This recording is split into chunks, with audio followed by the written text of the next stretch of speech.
இன்னைக்கு நம்ம ஒரு வாக்குத்தத்த வார்த்தையை நாம் பெற்றுக்கொள்ள போகிறோம். ஹல்லேலூயா. வாக்குத்தத்தங்கள் சுதந்திரிக்கப்பட வேண்டியவைகள். ஆமென். வாக்குத்தத்தங்களை சும்மா கேட்டுட்டு போயிட்டோம்னா அது நடக்காது. ஆனா வாக்குத்தத்தங்களை நாம் கேட்டு பெற்றுக்கொண்டு சுதந்திரிக்கும் போது அப்பதான் அது நம்ம வாழ்க்கையில நிறைவேறும். சோ இன்னைக்கு ஆண்டவர் நமக்கு கொடுத்திருக்கிற வாக்குத்தத்தம் என்னன்னு கேட்டீங்கன்னா, அது ஒரு பெரிய ஒரு வெளிப்பாடும் அல்ல, பெரிய ஆழமான ரகசியமும் அல்ல. ஆண்டவர் சிம்பிளா எனக்கு ஒரே ஒரு வேர்டு கொடுத்தார், ஒரு வசனத்தை எனக்கு கொடுத்தார். அந்த வசனத்திலிருந்து எடுத்த ஒரு வார்த்தை தான் இது. சடுதியில். சொல்லுங்க பாப்போம். சடுதியில் அல்லது உடனே அப்படின்னு சொல்லலாம், அல்லது திடீரென்று அப்படின்னு சொல்லலாம். என்னங்க டைட்டில் இது அப்படின்னு சொல்லி கேட்டீங்கன்னா, வாசிங்க வசனம். ஏசாயா 48 அதிகாரம் 3 வசனம். Isaiah chapter 48 verse 3. பூர்வ காலத்தில் நடந்தவைகளை ஆதி முதல் அறிவித்தேன், அவைகள் என் வாயிலிருந்து பிறந்தன, அவைகளை வெளிப்படுத்தினேன், அவைகளை சடுதியாய் செய்தேன், அவைகள் நடந்தன. அல்லேலூயா. ஆண்டவர் சொல்லுகிறார், சில காரியங்களை சடுதியா திடீர்னு நான் செய்ய போறேன். ஏன் திடீர்னு செய்ய போறீங்க ஆண்டவரே? ஏன் செய்ய போறார்னா, பல நாட்களா அவர் சொல்லி இருந்ததை, நாம் நம்பி இருந்ததை, எதிர்பார்த்து கொண்டிருந்ததை, நடக்குமா நடக்காதா அப்படின்னு போட்டு குழப்பி கொண்டிருந்த காரியங்களை ஆண்டவர் சொல்றாரு, the time has come, சடுதியாய் நான் செய்ய போகிறேன். அல்லேலூயா. எத்தனை பேர் விசுவாசிக்கிறீங்க? ஓகே, நான் சொன்ன மாதிரி இது ஒன்றும் பெரிய ஒரு ஆழ்ந்த வெளிப்பாட்டின் ரகசியம் எல்லாம் கிடையாது. இது simply it's a prophetic word, அவ்வளவுதான்.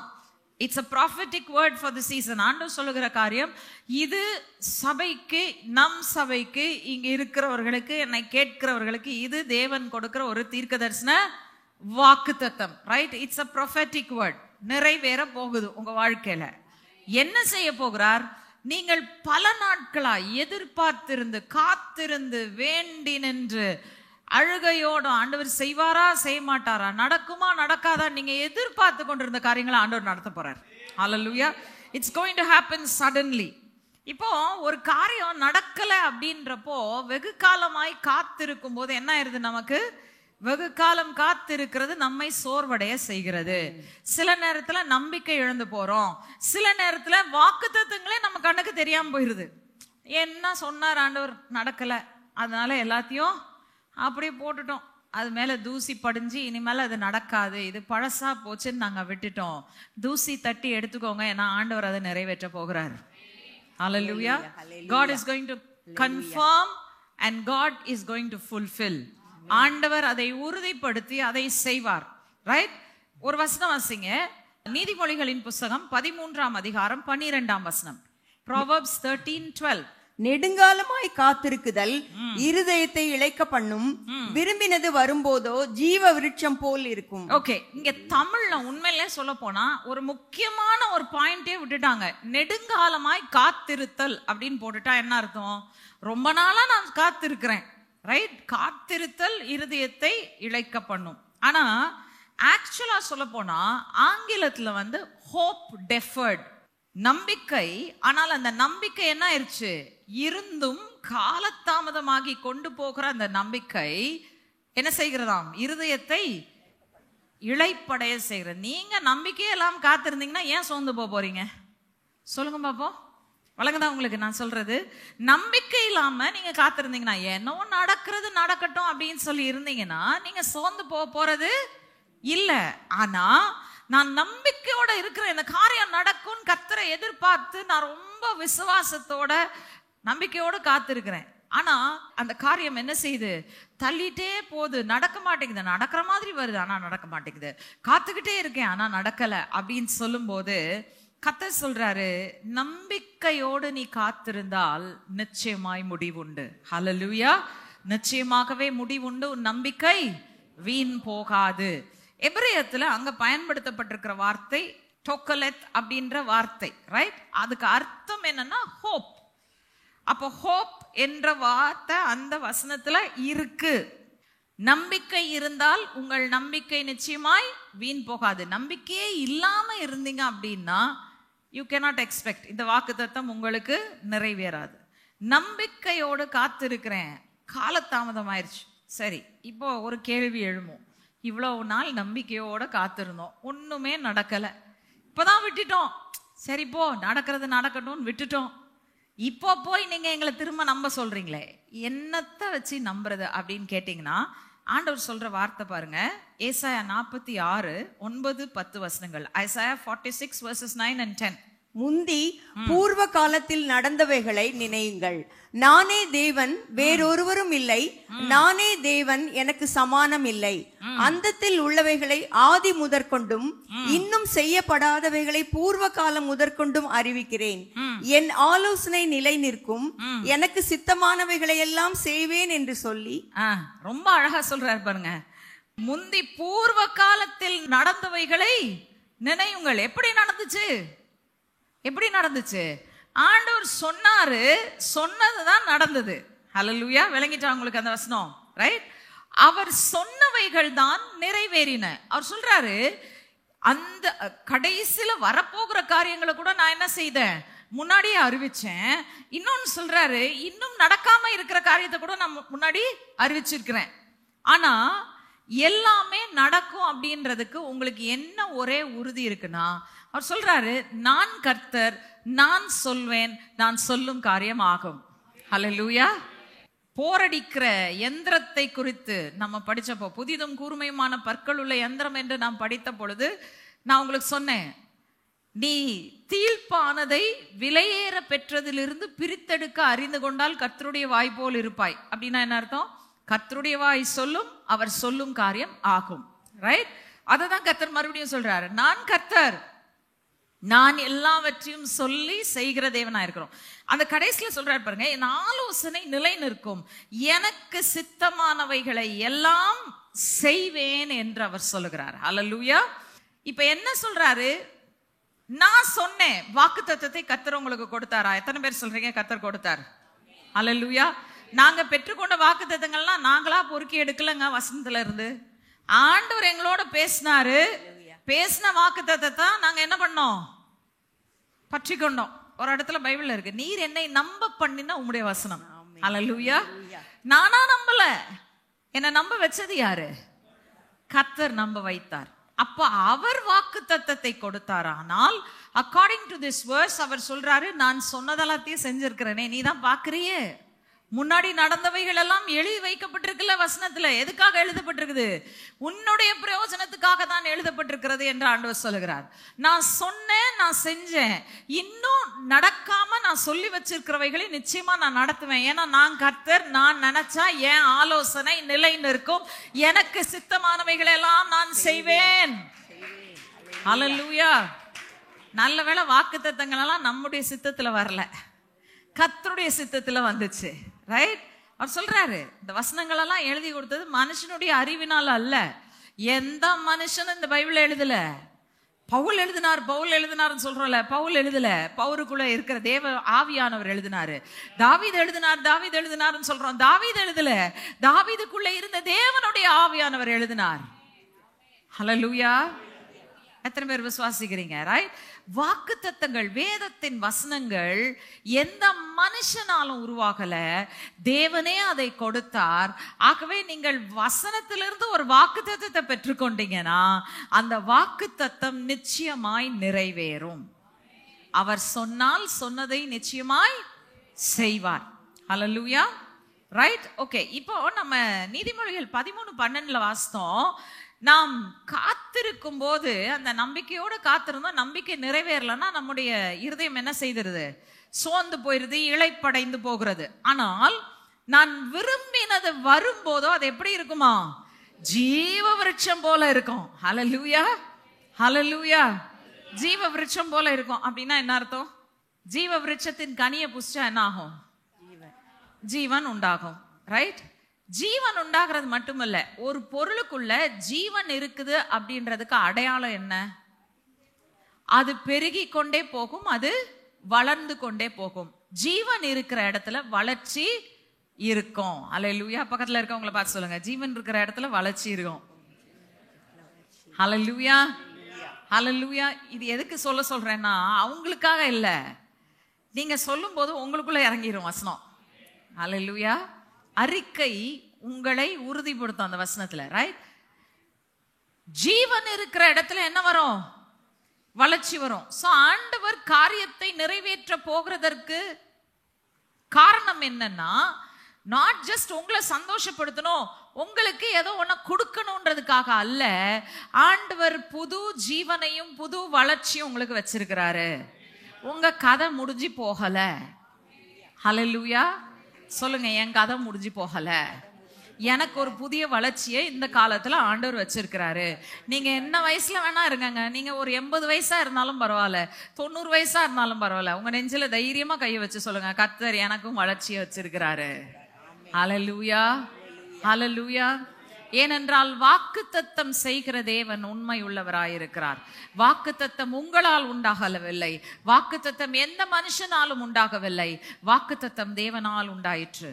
அவருடைய வாய் சொல்லிற்று, அவருடைய கை அதை நிறைவேற்றி முடிக்கும். ஹல்லேலூயா. ரைட்? சோ என்ன காரியங்களை அப்படி சடுதியாய் திடீரென்று ஆண்டவர் செய்ய போகிறார். வேதத்திலிருந்து ஒரு சில காரியங்களை நான் காண்பிக்க போகிறேன். எல்லாமே எனக்குரியதுன்னு சொல்ல முடியாது, ஆனா ஏதோ ஒன்று உங்களுக்குரியதா இருக்கும். ரைட்? சோ என்னென்ன காரியங்கள் சடுதியில நடந்தது, என்னெல்லாம் நான் எக்ஸ்பெக்ட் பண்ணலாம் அப்படின்றத நான் சொல்ல போறேன். அதுல எதெல்லாம் உங்களுக்குரியதோ அதை குறிச்சு வச்சுக்கோங்க, பிடிச்சுக்கோங்க, அதை கிளைம் பண்ணுங்க, நடக்கும். ரைட்? விசுவாசித்தவன் பாக்கியவான், விசுவாசித்தவள் பாக்கியவதி, கர்த்தரால் சொல்லப்பட்டது அவர்களுக்கு வாய்க்கும். Right? Okay, this is not mine. இது நான் சொன்னதல்ல, இது என்னுடைய செய்தி அல்ல, இது கர்த்தர் கொடுத்த வார்த்தை. I am just a channel passing it on to you. எனக்கும் இந்த வார்த்தை, உங்களுக்கும் இந்த வார்த்தை. ஹல்லேலூயா. ரைட்?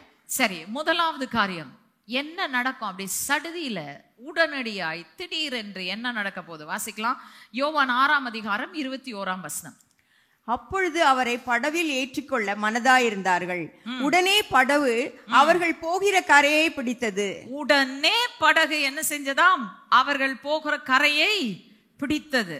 எப்போது பிடித்தது? நல்லா கவனிங்க. எதுவும் தேவன் சடுதியில நிறைவேற்றுவதற்கு ஒரு கீ இருக்கு. அந்த கீ உங்க கையில இருக்கு, இன் பிளேஸ் இருக்கு அப்படின்னாக்கா டக்குன்னு நடந்துரும். ரைட்? அந்த இடத்துக்கு கொண்டாந்துட்டாருன்னா ஆண்டவர் டக்குன்னு உங்களுக்கு அது வாழ்க்கையில நடந்துரும். இப்ப என்ன நடந்தது இங்க அப்படின்னு சொல்லி பாத்தீங்கன்னா, இப்போதான் சீஷர்கள் 5 அப்பமும் 2 மீனும் கொண்டு என்ன செய்யறாங்க? 5000 பேரை போஷிக்கிற அற்புதத்தை அவங்க கையால தான் நிறைவேறிச்சு. இயேசு வெறும் ஜெபம் பண்ணி ஆசீர்வதிச்சு மட்டும் தான் கொடுத்தாரு. டிஸ்ட்ரிபியூட் பண்ணது யாரு? அப்ப அற்புதம் எப்ப நடந்துச்சு? நல்லா கவனிங்க, நான் கேட்கிற கேள்வி புரியுதா உங்களுக்கு? அதாவது இயேசு கிறிஸ்து 5 அப்பத்தையும் 2 மீனையும் எடுத்துட்டு அதை கையில வச்சு ஸ்தோத்திரம் பண்ண உடனே அவர் கையில அப்படியே அந்த மெஷின்ல பெருகிற மாதிரி படபடன்னு அப்படியே பெருகிரல. என்ன பண்ணாரு? அதை சீஷர்கள் கையில கொடுங்கன்னு சொல்லி கொடுத்துட்டாரு. அப்ப ஆளுக்கு என்ன பண்ணிருப்பான்? ஒரு அப்பத்தை கையில எடுத்துட்டு போய் பிச்சு பிச்சு கொடுக்குறான்.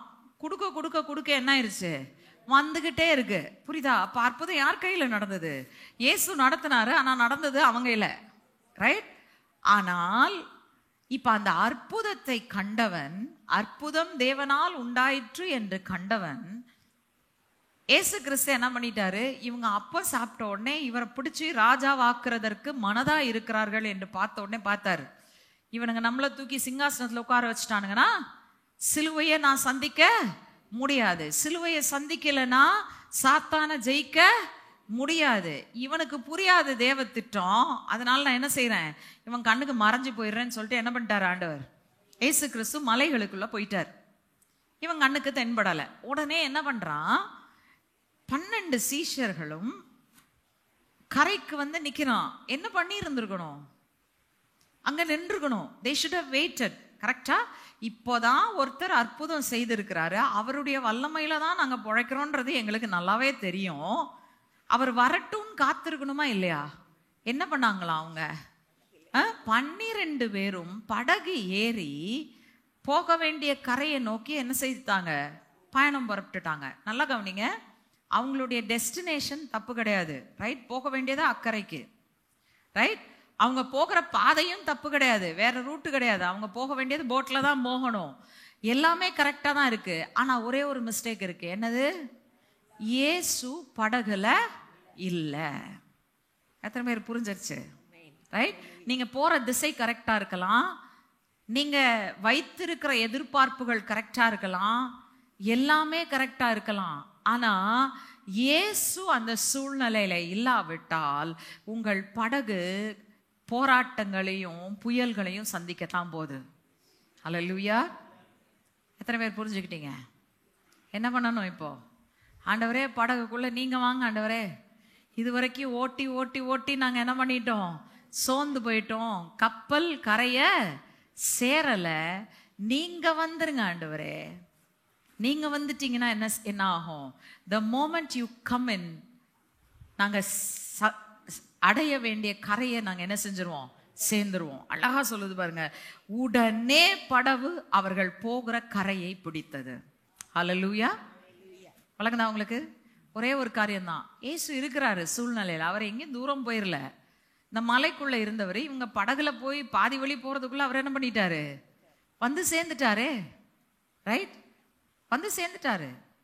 He is not far from your circumstances. அவர் உங்க போராட்டத்தை அறியாம இல்லை, அவர் உங்க சூழ்நிலைகளை பார்க்காம இல்லை, அவர் பக்கத்துல தான் இருக்காரு. சொல்றாரு, நான் வந்துட்டேன், படகுக்குள்ள ஏற்றுக்கொள்ள ஆயத்தமா, உன் பிரயாசத்தை விட்டுட்டு என் பிரசனத்தை ஏற்றுக்கொள்ள ஆயத்தமா. எத்தனை பேருக்கு விளங்கிருச்சு? பிரயாசத்தை விட்டுட்டு பிரசனத்தை வெல்கம் பண்ணிட்டீங்க அப்படின்னா அடுத்த நிமிஷம் நீங்க போய் சேர வேண்டிய டெஸ்டினியை போய் சென்றடைவீர்கள். அல்லேலூயா. புரிஞ்சதா இந்த பாயிண்ட்? ரைட்? ஓகே. சடுதியில என்ன செய்வார்? நாம் சேர வேண்டிய இலக்குகளை, அடைய வேண்டிய இலக்குகளை அடையும்படியாக அவர் செய்வார். இரண்டாவது காரியம், ஓகே, மார்க் 5:29. மார்க் 5:29. உடனே அவளுடைய உதிரத்தின் ஊரல் நின்று போயிற்று, அந்த வேதனை நீங்கி ஆரோக்கியம் அடைந்ததை அவள் தன் சரீரத்தில் உணர்ந்தாள். இந்த அம்மா 12 வருஷமா ஆரோக்கியத்தை தேடி அலைறாங்க. கரெக்டா? 12 வருஷமா எங்க போனாங்க? எங்க போனாங்க? வாசிங்களேன். மார்க் 5:25-26. அப்பொழுது 12 வருஷமாய் பெரும்பாடுள்ள ஒரு ஸ்திரீ அநேக வைத்தியர்களால் மிகவும் வருத்தப்பட்டு தனக்கு உண்டானவைகளை எல்லாம் செலவழித்தும் சற்றாகிலும் குணமடையாமல் அதிக வருத்தப்படுகிற பொழுது. இந்த வசனத்தை நல்லா பாருங்களேன். என்ன சொல்லுதுன்னா, மருத்துவர்களை அவள் தேடி போய் தன் பணத்தை செலவழித்தது மட்டுமல்ல, மருத்துவர்களால் அவள் தேடின சுகத்தை கொடுக்க முடியவில்லை, மாறாக என்ன பண்ணாங்களாம்? கவனிக்கல யாரும்? என்ன பண்ணாங்க? வசனம் வாசிங்க திரும்ப. அநேக வைத்தியர்களால், அநேக வைத்தியர்களால், அநேக வைத்தியர்களால். வேற எங்க தேடினீங்கனாலும் மிகுந்த வருத்தம் தான் வருமே தவிர சுகம் வராது. ஹல்லேலூயா. மருத்துவர்கிட்ட போகாதீங்கன்னு சொல்லல, மருத்துவர்கிட்ட போங்க. ஆனா மருத்துவர் மேல நம்பிக்கை வைக்காதீங்க, உங்க சரீரத்தை சிருஷ்டித்த கர்த்தர் மேல நம்பிக்கை வைங்க. Hallelujah. Keep your trust in him. அநேக நேரத்துல நம்ம நம்பிக்கை எங்க வச்சிடறோம்னா, சுகம் தர முடியாதவைகளிலும் சுகம் தர முடியாதவர்கள் மீதும் நாம் நம்பிக்கை வைக்கிறோம். ஒரே நிமிஷம் ஆண்டவர் மேல, ஆண்டவரே இதெல்லாம் எனக்கு நம்பிக்கை இல்லப்பா, நீங்க தான் என் நம்பிக்கை. அவங்க 10 வார்த்தை சொல்லுவாங்க, நான் போய் உட்கார்ந்த உடனே டயக்னோசிஸ் இது இது இது இது இது இதுன்னு பெருசா படம் கட்டி காட்டிடுவாங்க, சினிமாவே ஓட்டிடுவாங்க. என் லைஃப் அப்படியே முடிவுக்கு வர்ற ஒரு சினிமாவை ஓட்டி காட்டிடுவாங்க எனக்கு. மருத்துவர்களுக்காக ஆண்டவருக்கு நன்றி. ரைட்? உலகத்து மக்களுக்கு அவங்க தேவை. Right? Because the people of the world don't have a hope. உலகத்தின் மக்களுக்கு நம்பிக்கை இல்லை. ஆனால் நீங்களும் நானும், நான் இதை திரும்ப சொல்றேன், நம்ம நிறைய நேரத்துல நம்ம வேற பிரமாணத்துக்கே வந்துட்டோன்றது நமக்கு புரியல. புரியுதா? என்னைக்கு நீங்க ரட்சிக்கப்பட்டீங்களோ, பக்கத்துல இருக்கவங்களை தட்டி சொல்லுங்க, என்னைக்கு நீங்க ரட்சிக்கப்பட்டீங்களோ. பக்கத்துல இருக்கவங்களை தட்டி சொல்லுங்க, என்னைக்கு நீங்க ரட்சிக்கப்பட்டீங்களோ, நீங்க உலக பிரமாணத்திலிருந்து வெளியில வந்துட்டீங்க, ஆவியின் பிரமாணத்தின் கீழே வந்துட்டீங்க. ஹல்லேலூயா. ஹல்லேலூயா. அன்பார்ச்சுனேட்டா ரட்சிக்கப்பட்டதுக்கு அப்புறமும் நிறைய பேர் இன்னமும் அந்த உலகத்தின் பிரமாணத்துல இருந்து என்ன செய்யல, விடுதலை பெறல. வியாதி வரலாம். இந்த சரீரம் எப்படிப்பட்ட சரீரம்? சாவுக்கேதுவான சரீரம் தான். இன்னும் இந்த மண் சரீரத்தை மகிமையின் சரீரமா ஆண்டவர் என்ன செய்யல, மாத்தல. ஆனா ஒரு காரியத்தை மாத்திட்டாரு, இதுக்குள்ள இருக்கிற வல்லமையை மாத்திட்டாரு. ஹல்லேலூயா. முன்னாடி இருந்த வல்லமை என்ன? பாவம் மரணம் என்கிற வல்லமை தலை மேல ஆடிக்கிட்டு கிடந்தது, ரைட்? ஆனால் இப்ப என்ன பண்ணிட்டாரு, நான் என்னைக்கு ரட்சிக்கப்பட்டேனோ பாவத்தின் வல்லமை என் வாழ்க்கையில இருந்து அகற்றினது மட்டுமல்ல, ஜீவனின் ஆவியின் பிரமாணத்தின் கீழ் என்னை கொண்டு வந்துட்டாரு. ஹல்லேலூயா. இத புடிச்சுக்கிட்டீங்க, விசுவாசிக்கிறீங்கன்னா சடுதியில் நீங்கள் சுகமாவீர்கள். உடனடியாக உதிரத்தின் ஊரல் நின்று போயிற்று என்று சொல்லுகிறது போல உங்களுடைய வியாதிக்கு முடிவா ஆண்டவர் கட்டுவார். ஹல்லேலூயா. உங்க கையில தான் இருக்கு. என்ன செய்யணும்? அவ விசுவாசத்தோடு போய் மருத்துவர்கிட்ட காசை எடுத்துட்டு ஓடினா, போய் உட்கார்ந்து எல்லா கிளினிக்லயும் காசை கொட்டிட்டு வந்தா, இயேசு கிறிஸ்துவின் வஸ்திரத்தின் ஓரத்தை போய் தொட்டா சுகம் வந்துருச்சு. Free healing. புடிச்சுக்கிட்டவங்க பாக்கியவான்கள். உங்களுக்கு கர்த்தரால சுகம் உண்டாயிற்று. ஹல்லேலூயா. தயவு செய்து ஏதோ புதுசா வியாதி வந்தா தான் எனக்கு சுகம் நினைக்காதீங்க. ஏஜ் ஆக எல்லாருக்கும் வருது. என்ன வருது? பிளட் பிரஷர் வருது, சுகர் வருது, டென்ஷன் வருது, எல்லாம் வருது. எதுவா இருந்தாலும் டெல் இட், கெட் அவுட், போயிடு. உனக்கு இந்த சரீரத்துல இடம் கிடையாது. காரணம் என்ன? இந்த சரீரம் பாவம் மரணம் என்கிற பிரமாணத்தின் கீழ் இல்ல, ஜீவனின் ஆவியின் பிரமாணத்தின் கீழ் இருக்கிறது என்று சொல்லி பிடித்து கொள்ளுங்க. விசுவாசித்தவள் பாக்கியவதி. அவளுக்கு கர்த்தரால சுகம் உண்டாயிற்று. சடுதியில் சுகம். ஹல்லேலூயா. யோசித்து பாருங்களேன், எத்தனை வருஷம்? 12 வருஷமா சுத்தி சுத்தி சுத்தி அலைஞ்சு ஒண்ணுமே நடக்காம திடீர்னு நடக்குது. எப்படி இருக்கும் யோசித்து பாருங்க, ரைட்? திடீர்னு சுகம் கிடைச்சிருச்சு. திடீர்னு இருந்த பிரச்சனை நின்று போயிருச்சுன்னா எவ்வளவு பெரிய ஒரு சந்தோஷம் அவளுக்குள்ள வந்திருக்கும். யோசித்து பாருங்க. இன்னைக்கு நீங்க சுகத்துக்காக ஜெபித்து ஜெபித்து ஜெபித்து ஜெபித்து போராடி போராடி போராடி சோர்ந்து போயிட்டீங்களா? நான் சொல்றேன், இன்னைக்கு ஆண்டவர் சொல்றாரு, உன் விசுவாசத்தை கம்ப்ளீட்டா 100% என் மேல வையு. I will heal you in an instant. Hallelujah. Right? உங்களை மருந்து எடுக்க வேணான்னு சொல்லல, மருத்துவர்கிட்ட போகாதீங்கன்னு சொல்லல. ஆனா ஒன்னே ஒன்னு சொல்றேன், இதை நல்லா புரிஞ்சுக்கோங்க. நீங்க மருந்து எடுங்க, மருத்துவர்கிட்ட போங்க, எல்லாம் பண்ணுங்க. ஆனா உங்க விசுவாசம் யார் மேல இருக்கணும்? சுகத்தை தருகிற கர்த்தர் மேல இருக்கணும். என் சரீரத்தை உண்டாக்கின கர்த்தர் மேல இருக்கணும். ஹல்லேலூயா. விளங்கிட்டா உங்களுக்கு? ரைட்? ஓகே. இப்போ மூன்றாவது காரியம் வாசிக்கலாம். அப்போஸ்தலர் 9ஆம் அதிகாரம் 18ஆம் வசனம். Acts chapter 9 verse 18. உடனே அவன் கண்களில் இருந்து மீன் செதுகள் போன்றவைகள் விழுந்தது. அவன் பார்வை அடைந்து எழுந்திருந்து ஞானஸ்நானம் பெற்றான். ஓகே. இப்போ இது யாருக்கு நடந்ததுன்னா சவுலுக்கு நடந்தது. சவுல் என்ன செஞ்சாருன்னு நமக்கு தெரியும். அவர் கடிதங்களை வாங்கி கொண்டு எங்க போறாரு? தமஸ்கு பட்டணத்துக்கு போயிட்டு இருக்காரு. எதுக்கு போறாரு? அங்க இருக்கிற சபையில இருக்கிற மக்களை பிடிச்சி அடிச்சு துன்புறுத்தணும்னு சொல்லி புறப்பட்டு போகும்போது என்ன ஆச்சு? திடீர்னு பாதையில பெரிய வெளிச்சம். நல்ல வேளை, பவுல் ஏற்கனவே என்ன பண்ணியிருந்தாரு? மோசேயினுடைய நியாய பிரமாணத்தை நல்ல கரைச்சி குடிச்சவர், தீர்க்க தரிசனங்களை நல்ல கரைச்சி குடிச்சவர். அதனால அவருக்கு தெரிஞ்சிருச்சு. ஒரு வெளிச்சம் அடிச்ச உடனே இந்த வெளிச்சம் எங்க இருந்து வருதுன்னு தெரிஞ்சிருச்சு. உடனே என்ன கேட்கிறாரு? வாசிங்களேன். ஆக்ட்ஸ் 9:5. அப்போஸ்தலர் 9ஆம் அதிகாரம் 5ஆம் வசனம். அவர் கேட்ட கேள்விதான் அவருக்கு நடந்த காரியத்துக்கு காரணம். ரைட்? இதுதான் கீ. அவர் என்ன கேட்கிறாரு? வாசிங்க. அதற்கு அவன், ஆண்டவரே நீர் யார் என்றான். அதற்கு கர்த்தர், நீ துன்பப்படுத்துகிற இயேசு நானே, முள்ளில் உதைக்கிறது உனக்கு கடினமாம் என்றார். ஓகே. இப்ப வெளிச்சத்தை கண்ட உடனே பவுல் இது இதுவா இருக்கும் அதுவா இருக்குன்னு ஒண்ணுமே செய்யல. அவர் என்ன கேட்கிறாரு? ஆண்டவரே நீர் யார்? Who are you Lord? ஆண்டவரே நீர் யார்? ரைட்? கேள்வி கேட்ட உடனே நீ துன்பப்படுத்துகிற இயேசு நான் தான், முள்ளில் உதைக்கிறது உனக்கு கடினமாம். ரைட்? அவர் தன்னுடைய ஐடென்டிட்டியை சொல்லிட்டாரு. என்ன சொல்லிட்டாரு? தன்னுடைய ஐடென்டிட்டி. நான் யாருன்னு கேட்டல, நான் சொல்லிட்டேன். ஆனா நான் யாருன்றத சொன்னா மட்டும் போதாது, நான் யார் என்கிற வெளிப்பாட்டை நீ பெற்றுக்கொள்ள வேண்டும். ஹல்லேலூயா.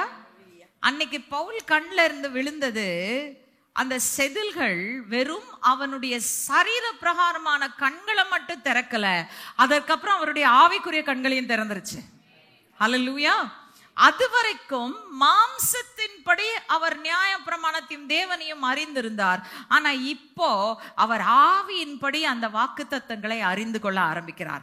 தீர்க்க தரிசனங்கள் புதுசா மாறுது. பழைய ஏற்பாட்டுக்கும் புதிய ஏற்பாட்டுக்கும் இருக்கிற பெரிய வித்தியாசத்தை அவர் கண்டுகொள்கிறார். அவர் இன்னைக்கு நம்ம சொல்றோம், பவுல் பெரும்பாலான புதிய ஏற்பாட்டின் பகுதிகளை நம்மளுக்கு எழுதி கொடுத்தாரு. எப்போ நடந்துச்சு? அவர் கண்ல இருந்து சடிதியில மீன் செதில் விழுந்த போது. ஹல்லேலூயா. இன்னைக்கு நம்ம வாழ்க்கையில சூழ்நிலைகள்ல நிறைய காரியங்கள் நடந்து கொண்டிருக்கலாம். நீங்களா முடிவு பண்ணாதீங்க, இது இப்படிதான், இது இப்படிதான், இதுக்கு அர்த்தம் இதுதான் நீங்க முடிவு பண்ணாதீங்க. என்ன நடந்தாலும் ஆண்டவர்கிட்ட ஒரே ஒரு வார்த்தை கேளுங்க, ஆண்டவரே என்ன நடக்குது? What is this lord? What should I do lord? நான் என்ன செய்ய சித்தமாக இருக்கிறீர்? ஏன் இது நடக்கிறது? எப்படி இது நடக்கிறது? நம்ம அதெல்லாம் செய்ய மாட்டோம். ஐயோ என் வாழ்க்கையில போராட்டம், ஐயோ என் வாழ்க்கையில துன்பம், ஐயோ என் வாழ்க்கையில தொல்லை, இப்படியே உட்காந்து புலம்புவோமே தவிர ஆண்டவர்கிட்ட கேட்க மாட்டோம். சிலர் போன் போட்டு என்கிட்ட கேட்பீங்க, ஏன் சிஸ்டர் இப்படி நடக்குது? எனக்கு என்ன தெரியும் ஏன் அப்படி நடக்குதுன்னு? உங்களுக்கே தெரியல, சூழ்நிலைய சந்திக்கிற உங்களுக்கே தெரியலனா என்கிட்ட கேட்டீங்கன்னா எனக்கு எப்படி தெரியும்? ஜெபம் பண்ணி சொல்லுங்க சிஸ்டர். அந்த ஜெபத்தை நாம் பண்ணணும்னு ஆண்டவர் விரும்பல, நீங்க பண்ணணும்னு விரும்புறார். எத்தனை பேருக்கு விளங்கிச்சு? ரைட்? நான் பண்ணேன்னா நான் உங்களுக்காக உட்காந்து போராடி ஆண்டவர்கிட்ட கேட்கணும், ஆண்டவரே எதுக்கு ஆண்டவரே இது இப்படி நடந்துட்டு இருக்கு உங்களுக்கு அப்படின்னு கேட்டா சில நேரத்தில் ஆண்டவர் என்கிட்ட சொல்லுவாரு, சில நேரத்தில் சொல்ல மாட்டாரு. ஏன்னா சில காரியங்கள் மறைமுகமா இருக்கும் உங்க வாழ்க்கையில. அதை என்கிட்ட ஆண்டவர் போட்டு கொடுத்துட்டாருன்னா உங்களுக்கு எப்படி இருக்கும்னு யோசிச்சு பார்த்துக்கோங்க. இப்போ யோசிப்பீங்க அடுத்த முறை போன் பிக்கப் பண்றதுக்கு. கரெக்டா என்னை விட்டுட்டு இன்னொருத்தட்ட ஃபோன் பண்ணாதீங்க. வேற ஒரு சிஸ்டர்கிட்ட, வேற ஒரு பிரதர்கிட்ட, ஊர்ல இருக்க எல்லா பாஸ்டர்ட்டையும் ஃபோன் பண்ணி ஏங்க இப்படி என் வாழ்க்கையில நடக்குது? ஆண்டவர் யார்கிட்டையும் சொல்ல மாட்டாரு. யார்கிட்ட சொல்லுவாரு? நீங்க அவரை பார்த்து why Lord, what Lord, how Lordன்னு கேட்டீங்கன்னா பதில்களை உங்களுக்கு கொடுப்பாரு. உங்க ஆவிக்குரிய கண்களை திறந்துட்டாருன்னு வச்சுக்கோங்களேன், நீங்க உங்களுக்கு மட்டுமல்ல மற்றவர்களுக்கும் ஆசீர்வாதமா இருப்பீர்கள். யோசித்து பாருங்க, அந்த ஒரு பவுலுடைய கண்கள் ஒரு நொடி பொழுதுல திறக்கப்பட்டது. அன்றைக்கு திறந்த கண்ணினால இன்றைக்கு நாம் பிரசங்கம் பண்ணி கொண்டு இருக்கிறோம். ஹல்லேலூயா.